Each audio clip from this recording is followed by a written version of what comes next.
All right, time for homeschool with Anthony McCarron. And unfortunately, Anthony, we are going to ignore the victory. What was your reaction to the comments that Javier Baez made about the thumbs down gesture? Well, Chris, he brings up an interesting debate because there is a debate to be had about the wisdom of booing the players on your favorite team. It's not exactly encouragement. They're not going to do better because you boo them. So that's a discussion that all fans can have with themselves and, come to their own conclusions. They do have a right to boo.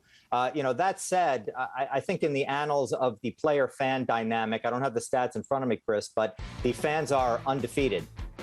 This is not the right way to go. I applaud Baez for being frank and saying what he really felt as a person in the media. I applaud that. But I don't think it's a good strategy. Look, fans will always have the last word here, always.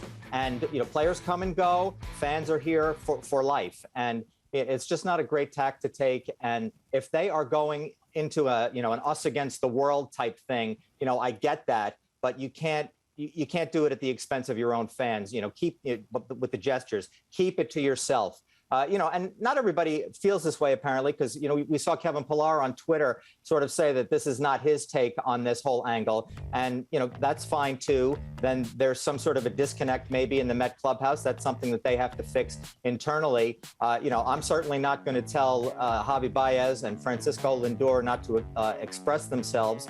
But it sounds like Sandy Alderson did. Lindor is an interesting case here.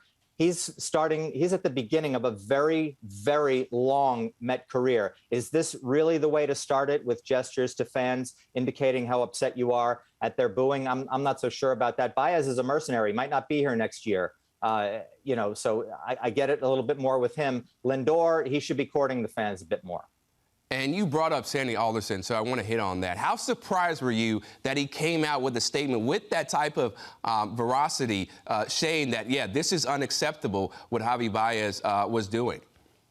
Well, Chris, I was not surprised, maybe a little bit at the forcefulness of the statement, but not surprised that they reacted, because we have an instance where the staff of your business is telling the customers that they're wrong. And no business operates with that going unchecked. So I totally get it that the Mets, I'm sure that phone call from Steve Cohen to Sandy Alderson on this must have been lighting up the phone lines with a little sizzle there, which would be interesting. One of the first things I thought of, to be honest with you, is looking forward at what could be a fascinating Mets winter. How does a flap like this impact that? What do other players around the league think of it? Will it have, money is what ultimately talks in baseball contracts. Let's be honest. Steve Cohen's got a lot of it. But are guys who have, places to choose from going to be looking at this and saying, there's something going on there, and I don't know what it is, and, be asking questions about that. So there's a lot to unpack here.